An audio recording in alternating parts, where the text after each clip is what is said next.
I arrived 15 minutes before my shift, parking under the single flickering streetlight that cast a pool of sickly yellow over the convenience store sign. The lot was empty except for a white pickup backed in crooked beside the dumpster. I told myself it was just another night. I told myself that as I put on my name tag and smoothed the uniform shirt over my jeans. My daughter was asleep 2 blocks away, with a stuffed rabbit pressed to her face and a homework sheet folded on the nightstand. I had learned to count the reasons to come back home, and even a small extra paycheck mattered. The manager had said I would train a new guy. When I saw him push his hood back and grin like the world owed him something, I felt the old hesitation flare. He carried a can of soda and a cheap duffel bag. He introduced himself as Eric and called me by the wrong name until I corrected him. "There are rules at this place," I told him while locking the back door. "There are rules that are not in the job listing. They keep the lights on and the nights going." He laughed like rules were a joke. He did not understand that around here, rules were not polite suggestions. He did not understand that rules were the barrier between us and a breach that smelled like wet cardboard and old pennies. While I showed him the register, the bathroom fan stuttered and a slow scratching began beyond the thin apartment door at the back of the shop. It sounded like nails trailing across particle board. He said, "It is probably a rat." I said, "If you hear scratching between 11 and 5, you lock the bathroom and you do not open it until day." He rolled his eyes. For the first time that night, his smile thinned. "If you do not follow the protocol, you may not walk out that door," I said. The sound stopped the moment I finished the sentence. There was a small wet rustle as if something shifting under a plastic cover breathed out. The night had only begun. My name is Daniel. I am the one who keeps the checklist folded into the back pocket of the apron. I am the one who learned to set the clock to 11 on the microwave and to keep an empty cup available for the man with the hooded coat who sits in the corner and pays only in exact change.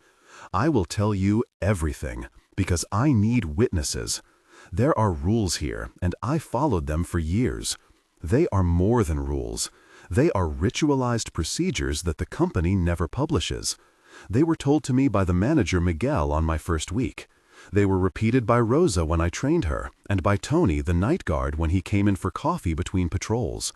The list was printed in my head like a card I could draw out when panic came. Never open the small back closet after 11. Always lock the front door at 11. Never respond to the whispering that sounds like someone calling you by your name. Do not take food from customers.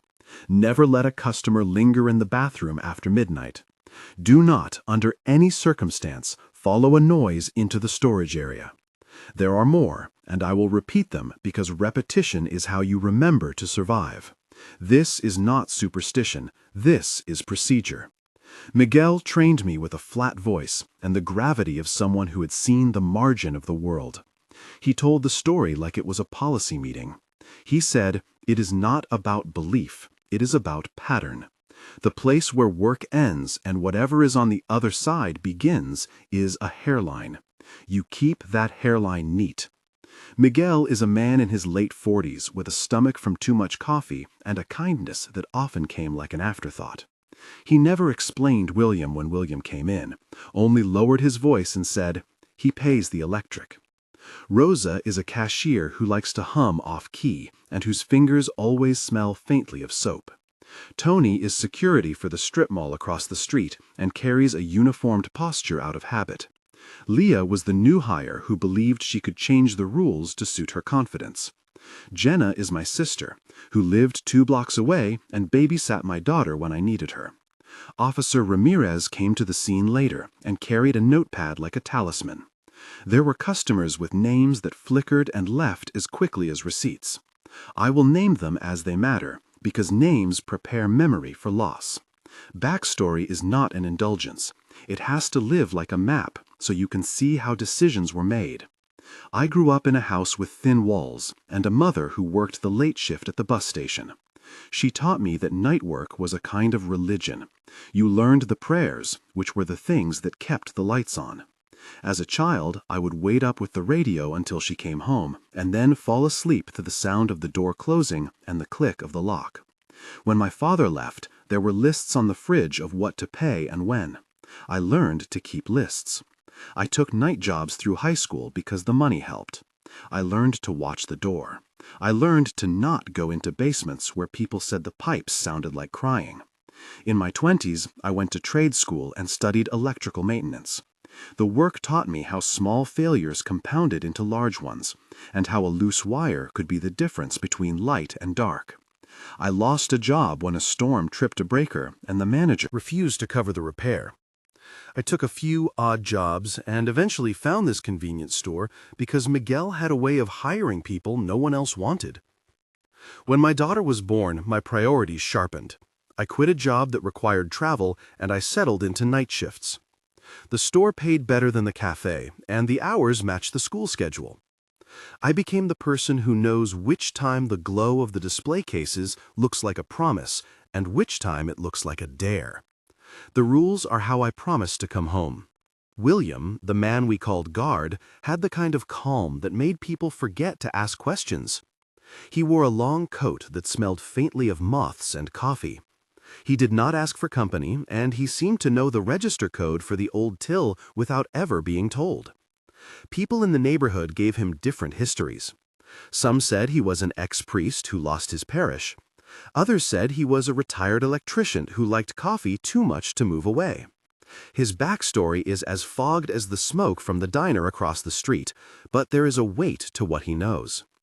Once I asked him point blank why he sat in the corner drinking free coffee, and he simply looked at me and said, "I watch the seam." He declined to elaborate. If an antagonist can be a guardian, it is because he sits on both sides of the barrier and looks tired from the watching. He had scars along one wrist that he kept hidden beneath his sleeve. There was a quiet in the way he pulled his cup to his mouth. When he spoke, the sentences were measured like someone picking the right key to open a very old lock. By the time Eric had been there an hour, he still believed most of what the rules forbade was old superstition. I tried a longer training. I showed him how to check the locks, how to test each camera feed for glare, and how to reset the microwave clock to 11 so the store timer would trigger the automatic front lock. The training was practical and precise. Miguel insisted on a list of procedures on the wall and circled the ones he did not want anyone to forget. We went through the list in the back office, where the smell of paper and cheap cleaner was constant. The list of rules was recited out loud like a safety monologue. Always lock the door at 11. Always check the feed to see if the left camera has gone offline. Never open the small utility closet after 11. Do not answer a doorbell that rings past midnight. Never follow a thickened shadow into the alley. Keep a cup of coffee marked William by the register if he comes in. Do not, under any circumstance, open the bathroom if you hear scraping. When Eric asked why there were so many rules, Miguel gave him a look that said, "Knowledge is a tax you pay with faith." We practiced one more time, counting exchanges, until the words sounded like a litany. The first anomaly was small and ordinary, until it was not. It began with the bathroom fan making a sound the way a tired machine tries to speak. Eric shrugged and said, "I will check it." I put my hand on his forearm. "Please do not," I said. He grinned and pushed the door a sliver open anyway, and the smell hit like a fist. It smelled of pennies and wet cardboard and something metallic under everything. He yelped and swung the door wide. I remember the fluorescent blow like someone had exhaled under a lamp. A loose piece of tile scraped against his shoe, and something that looked like fabric or skin pulled back into the gap under the sink.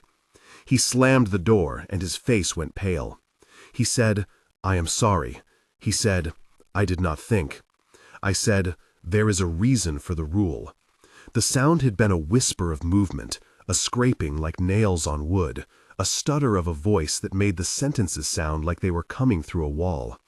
It mattered that he opened the door, because rules are not rules unless they are followed. The air left the store in a slow hiss, and then the neon sign outside flickered twice as if blinking in warning. Eric started to apologize, and in that apology there was a shaking so deep I could see it in his hands. He said, "I will not do it again." I said, "Do not say that. Say you understand." He said, "I understand." I held him by the shoulder because I could not let him go into the storage or the alley or the closet. Later the camera would show him at the sink, the door open a fraction, and then him stepping back into shot alone. The footage would not show what had moved. Insert a pause here to ask you something, because I need more than memory. There is a knot that forms when someone chooses not to listen and you want to shout how to untie it. If you were in my place when you heard scratching inside the bathroom and you saw someone push the door open against the rule, what would you do? Start your answer with, "I would lock," because it helps others to know the first word you reach for in panic. I want to know if you would follow the sound or keep the list of rules like a shield. Comment with, "I would lock," or "I would open," and tell me why. Your answers help others learn how people react under pressure. It also tells me whether you would be the kind of person who helped me later when the breach came. The community that comments becomes a kind of witness. Now, come back with me, because what happened next changed everything. After the bathroom, I thought Eric had learned. He walked cautiously, touching doorknobs with the pad of his finger as if the metal was hot. He wanted to tell me that what he smelled might have been trash or a sewer smell. He wanted to believe in ordinary causes. I kept repeating the rules like a prayer. When William came in, he did not ask for coffee. He said, "Close the door at 11 and keep the light on." He sat in the corner and watched the seam between the aisles as if watching for a tear. Eric scoffed quietly at him, a small sound that did not respect the hush that William brought. There was a moment when I thought the night would fold into routine again. A register ringing through a radio, the hum of the cooler, the scratch of receipts. Then the left camera went dark for 30 seconds, and the screen showed only static. Leah, who had come in to pick up some cigarettes, looked up and said, "The camera went out." Miguel checked the monitor, and his hand became a hammer of worry. He muttered, check the feed now." Miguel called Tony by radio. The strip mall guard answered in a voice that sounded far away and came to the store 5 minutes later with the uniform and the small flashlight that vibrated when he walked. The static lasted long enough for me to feel the edges of the store soften. The hum changed. The coffee tasted like a complaint. William did not move from his chair. He only watched and folded his hands like someone offering a benediction and said to no one, "It is testing the glue." The tension climbed in a way that did not happen by accident. Small things accrued. A customer asked for 2 packs of gum and then used the words of an old lullaby that put all my teeth on edge. A bell above the side door chimed, but the strip mall was closed at that hour. The janitor came through talking to himself as if reciting a shopping list and left before I could ask him if he had seen anyone near the alley.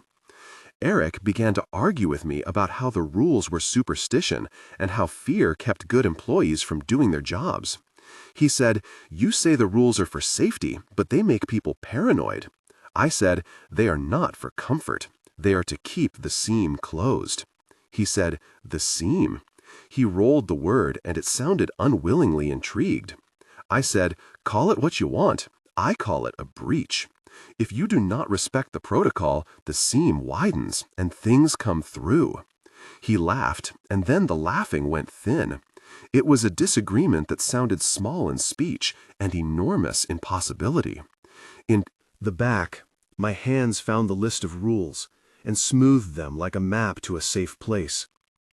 When staff name rules enough, they become less like laws and more like talismans. The breaking point came with a single choice. Eric had decided the rules were an old way of thinking. He did not believe a sound should command him. He said to me in the quiet after 2 in the morning, "I can handle it. Let me take the next break alone." I said no, and he pushed past the line between refusal and defiance. He went to the rear door, and I watched him open the lock. He moved with the confidence of someone who had convinced himself the risk was small. There were words that were yelled in the store that make a record on the back of my teeth. I called his name. He turned and said, "Trust me." I said, "I do not." He walked into the alley, and the night seemed to inhale. The trash cans rocked like boats. Then I heard a sound like fabric tearing, and then a single high keening that made everything thin.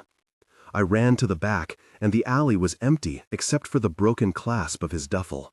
The clasp had fallen apart, and there were wet marks on the pavement that dried faster than they should.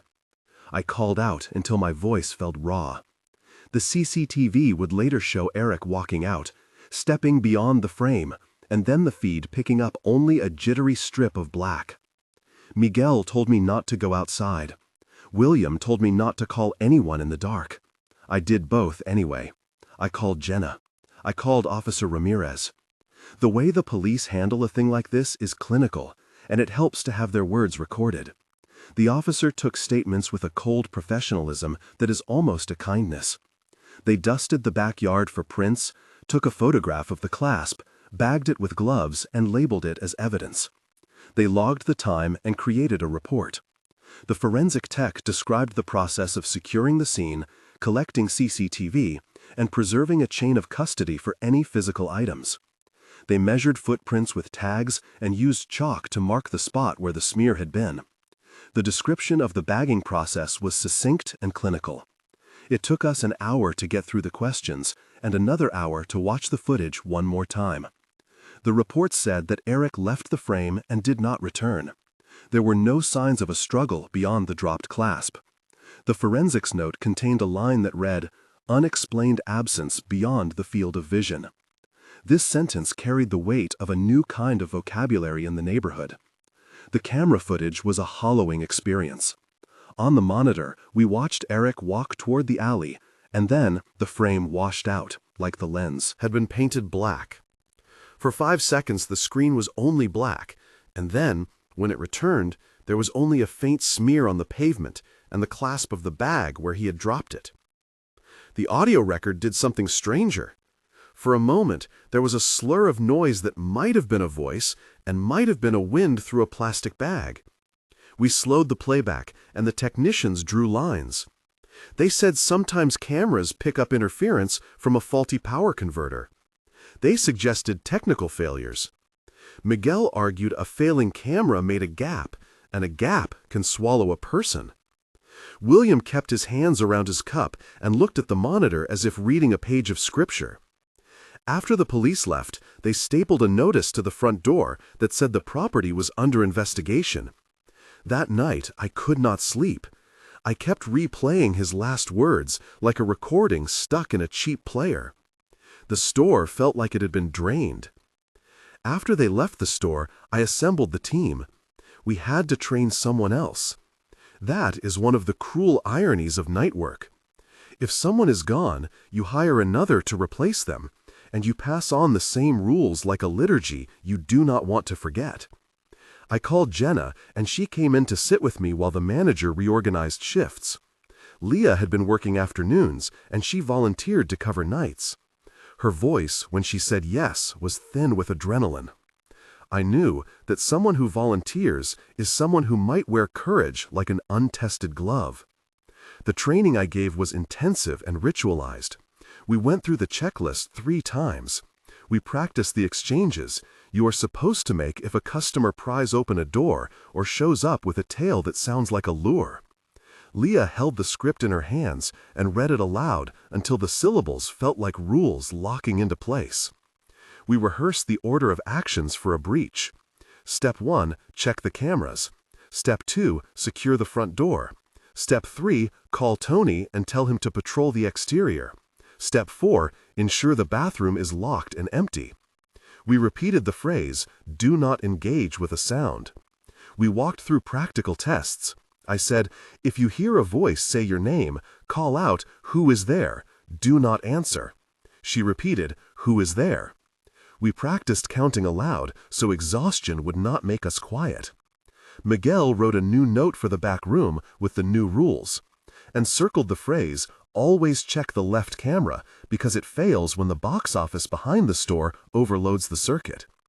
The training had 10 exchanges at least between me and Leah so that the conversation would harden into muscle memory.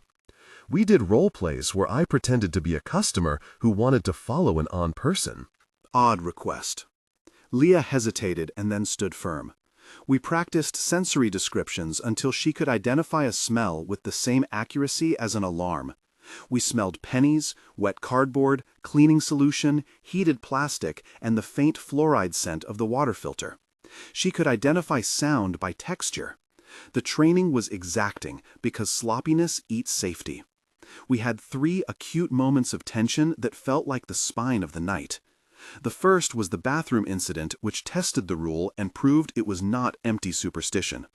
The second came when the left camera went out for 30 seconds and the store filled with static and a hum that vibrated in the bones. The third moment of tension came later in a way that demanded a sacrifice. I will describe each in detail. The first moment of tension focused on the bathroom and lasted long enough to swallow a man and a laugh. My hands were wet with cleaning fluid, and the fluorescent light made the tile seem more clinical than it had any right to be. Eric pushed the bathroom door an inch, and the smell hit like a second hand of time. I said, "Do not." He pushed further. There was a scraping like someone running hands along drywall, and then a tiny, metallic laugh that sounded like a coin falling into a pipe. He stepped back as if the sound had spat him. The door slammed, and the sound cut like a wire. We stood there for a long minute listening to the steady pump of fluorescent buzz. I felt the history of the rules press against my ribs. The choice was immoral and immediate. I grabbed the list and said, "You understand, this is not a joke." He nodded, and I could see his hands tremble. The second moment bore the weight of electricity. The left camera lost signal, and the monitor went to snow. In the quiet, the noise of the coolers sounded like a distant ocean. People in the neighborhood say they can feel the store when the seam moves. It is a pressure that makes your molars ache. Miguel swore and went to the back to check the box, but Tony arrived and said, "Do not open the box. Let the power creep stabilize." He looked at William, whose face did not register surprise. Then the sugar rack rattled like someone patting it, and an old woman shivered on aisle 2 and said, "The lights have gone sleepy." This moment lasted until the feed returned, and then there was a smear on the monitor like a fingerprint of movement. We replayed the footage and found a shadow that did not correspond to any human shape we recognized.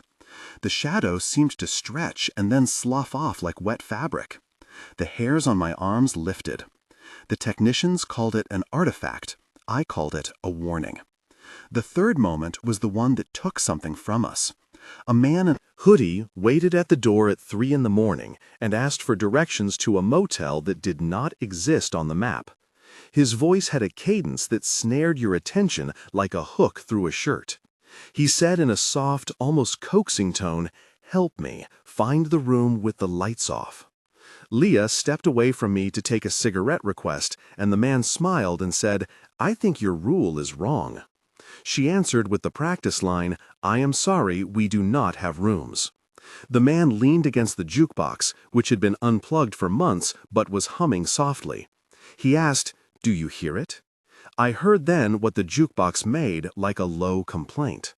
The man said, "It likes to play when people are not listening." He reached into his coat and produced a small silver token and said, "Maybe this will open something." I said, "Do not take anything from customers." He laughed, a laugh that felt like it swallowed air. Leah reached for the token, and before I could stop her, she held it, and her eyes rolled up like someone caught by a sudden light. She dropped the token and doubled over, coughing. She said, "I did not know," and the skin around her throat turned the color of boiled pears. The ambulance took her to the hospital because you do not risk an allergic reaction with someone you just trained. She came back different. The left side of her mouth would not smile properly, and sometimes she would start to humming old tunes she did not know. That was the cost. The store kept operating. The seam had taken a mark. The discovery phase unfolded like a law case. Officer Ramirez came twice and spoke in the tone of someone cataloging small deaths to find a pattern. The forensic description had to be exact. The report logged that the back door latch had been disengaged from the inside, and that the clasp from Eric's duffel was recovered with a partial smudge that later returned no identifiable DNA. The CCTV contained a hole of static during the window in which Eric left the frame. The police requested the footage files, which Miguel supplied on a hard drive. The drive was examined by a technician who logged its serial and generated a checksum. Chains of custody were signed. The police took a statement from William, who said only, "It is not safe to look and it is not safe to be seen." He refused to provide further detail, and the officers took his refusal down with a kind of careful disrespect. In the police report, there was an image of the back alley with a chalk circle around the spot where the smear had been. The lab said that the smear contained organic residue that did not match anything listed in their database. This cataloging felt like trying to put words on a thing that Had been made from accidents and hunger. After the investigation, the store had to continue because bills do not hold hearings. We trained a replacement who would come in and who we hoped would be steady. That training took the shape of ritual. I taught the new hire, called Marcus, to repeat the litany of rules until the words rang like a belt that kept the seam closed. We read the list aloud and had exchanges that numbered 8 to 10 lines each so the training would embed. He learned the procedure for a locked bathroom, combined with how to call the police and Tony. We rehearsed how to place a sign on the front door at 11 and how to flip the switch to set the lock manually. We included in the training that William would not explain why he sat in the corner, but that he would always arrive near 11 and drink a cup with his name on it. Marcus asked about the token Leah had dropped, and I said in a clinical voice, the thing had been sent to the lab and came back as inconclusive. The training included the technical process of logging events in a book kept behind the register with a date and timestamp. We practiced recording unusual audio. We practiced how to hold your breath like an instrument when the seam presses. The climactic night came like a tide with a taste of iron. We had a storm, and the power flickered. The left camera again suffered a dropout, and the monitor filled with static for a full minute. The doorbell at the back chimed in a rhythm it had never used. We followed the protocols precisely. Miguel double-checked the circuit. Tony walked the perimeter with a flashlight and a batteried stance. The bell at the back kept ringing, and then there was a voice calling from the alley, "Daniel." I stood frozen because the voice was my own name in the timbre of the wind. The seam had learned how to imitate us. William rose from his chair and moved without a sound that could be the result of a life spent learning how to place his shoes. He took a small metal case from his coat and opened it on the counter. Inside were 3 silver tokens and a small key. He set the cup in front of him and said, "We will hold the seam together tonight." Miguel closed the front door and turned the deadbolt, and then the automatic latch engaged. The token in William's palm glinted like a promise. We bartered with the seam through the cost of attentions. Whatever had been coming through the seam liked to be watched for a moment and then ignored. William taught us to perform minor rituals. He said, "The seam is a service that requires care." We told it we would not invite it. We shut the closet and placed a note on the door that said, "Never open this." Door after 11. The words were a small ward. At 3 in the morning, a pressure-like breath came through the gaps and pushed a paper cup off the edge of the counter. The jukebox that had not been plugged in hummed, and for one brief beat, music poured out like an old song. We stood our line. Miguel and Tony together made noise like people making a house stand. I held the flashlight like a torch of small defense. William chanted something that was not a prayer I recognized, and the air seemed to thicken. The shadow on the left side of the register stretched into an arm that had the texture of stained cloth. It reached toward the tokens in William's hand. I remember the way the light cut the edges. Leah, who had returned from the hospital days before in a new schedule, stepped forward and said, "Back, you are not welcome." There was a physical thing in the air then, like someone had thrown a sheet. The arm flinched and then withdrew. William closed his hand over the tokens and said, "Leave what is dead to be." We counted until the sun came up. There were costs. We paid them slowly. Miguel had a cough now that would not leave. Leah would sometimes sing in a voice that was not quite her own, and Marcus left after 3 weeks, saying the nights had become too noisy in his head. Tony told me once that the guard duty across the strip mall had different rules, and that he had never seen anything like us. He gave me a small tin with a folded paper inside, simply reading, "Keep the list." The community changed. People who came in early in the morning had the look of people who had seen the inside of an 8-hour stretch of someone else's fear. I kept my daughter safe, and I watched over her when she called me Dad and handed me drawings of our house with a bright orange sun. The store remained a seam-keeper, and that night we held. 1 month later, I would step into the same store and see a new charm in the way the morning light dropped across the coffee machine. There was a brightness to the air that was not hope. It was the small relief of survival. I kept the routine of the list and taped it again in the back room. Miguel adjusted the locks and installed a new manual override after the police suggested redundancy. The community came to me with questions and gossip. Some called it an unsolved disappearance, and some called it a dark story. I found myself repeating facts to neighbors and to Jenna at dinner. I told Jenna we had followed the procedures and that the police had written everything down. She looked at me and said, "Are you okay?" I said, "I am as okay as you can be when there are parts of the world that like to be hungry." The store closed on order, and yet we had to operate. The tape on the small closet grew thicker with notices from Miguel that said, "Do not open this door, and authorities will be notified." We had a palpable vigilance. People who had once breezed through the night now asked for tall receipts and double-checked the locks. The community had become a little more watchful. 3 months later, the case remained open. There were no arrests. The lab had produced an unusual report with a phrase that read, "Unknown organic residue not in database," and that phrase had become a small ember in the local news. Officer Ramirez called to say they were following up leads and thanked me for patience. I felt a residual weight, like having an old debt. I began to attend a neighborhood meeting where other people who worked nights came to speak about safety. We exchanged lists and shared procedures like recipes. I taught a session about the importance of strict repetition. People would look at me and say, "Why do you stay?" I would say, "Because a child sleeps under a roof, and someone has to be a ledger for them." The guard William visited less often, and when he came, he drank his coffee in silence and never stayed for the meeting. There was a rumor that he had left a note for me in his tin, simply reading, "Keep the seam tidy." 6 months later, the store had a plaque on the wall with a list of emergency numbers and a photograph of the staff that included a spot labeled "Missing." The neighborhood had a little more locking on cars and a few more lights left burning. Leah had returned to a day shift, and sometimes she would pass me a look that indicated a private knowledge. She told me she had dreams of corridors that ended in doors with names on them. She said once, "I dream the seam grinds teeth at me."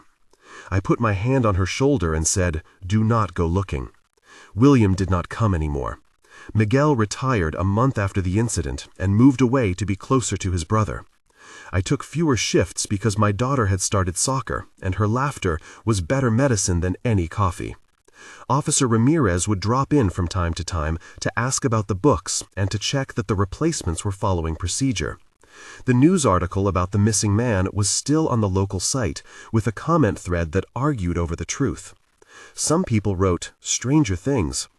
At night, I would check the list again and recite the rules like a benediction. I would whisper the last line and then go home. In the months that followed, certain things became routine in a new way. The list of rules was pinned with a new, laminated copy that had signatures from volunteers who agreed to rotate in as lookouts. The store installed a manual override to the door lock so that staff could engage the latch if the automatic system failed. They bought 2 additional cameras and labeled them left and right, and the left camera now had an external backup power supply that Tony insisted on checking monthly. The police added the case file to their cold case list, and sometimes I would get a call from a news researcher wanting to know details. I would give them what I could without adding color. The edges of the story are kept tidy because when you add color, you invite something to paint along. If you have made it this far, you know the shape of what we lost and what was left. I tell the story because there are rules, and they keep people from being swallowed by a seam that does not understand appetite. I tell you about William because guardians do not always look like they managed to keep watch without cost. I tell you about Eric because he was a man with a duffel and a belief that the night was a blank page. He never returned. If you ever find yourself holding a little shiny token handed from a stranger, put it down and call someone trained to handle that. The cost is not the token. The cost is what it opens. I have one last instruction that is not sentimental. Keep the list. Repeat it aloud. Teach it, especially if you work nights. The list reads like this, and I will say it again so you can say it to someone you love. Always lock the front door at 11. Always check the left camera feed each hour. Never open the small utility closet after 11. Never follow a sound into the alley. Do not accept items from strangers after midnight. Keep a cup of coffee for the guard and mark it with a name. If you hear your name called from a place you cannot see, answer, "Who is there?" and then call for help. These are not stories for scaring. They are procedures to keep a seam from tasting you. If this story moved you, please subscribe to hear more accounts of nights that require watching. Tell me in the comments which rule you would hold first, and begin your reply with, "I would lock," or "I would open." It helps other people respond and helps me know if you would be someone I could trust in the dark. If you want to see documents we used during the inquiry and the actual police report redacted for privacy, I will link them in the description so you can see the formal language that tries to make sense of a thing that is not meant to make sense. This channel tells stories like this because they happen to people who can count receipts and who learn to count the hours between 11 and 5 like a set of rules. Subscribe if you want to learn how routines can be defense and how communities knit their own protocols. I go home now and tuck my daughter in, and she asks, "Did you have a good night, Dad?" I say yes, and sometimes I believe it. I keep the list folded in my pocket, and I check the locks twice. I buy a new coffee for William if he comes and slide it across the counter without comment. I keep the lights on a little longer, and I do not answer a door that rings past midnight, even if it sounds like someone I know. The police keep asking for updates, and so do my neighbors. The store still stands on the strip, and the seam is a rumor in the mouths of some and a procedure in mine. I have seen what happens when rules are broken, and I can tell you it is better to be accused of superstition than to be missing from a frame. The rules exist so you get home. Remember that. If you have a story, write in the comments and begin with, "I would lock" or "I would open." And if you liked this account, subscribe to hear more stories like this. The rules are not there to scare you. They are there so you come back.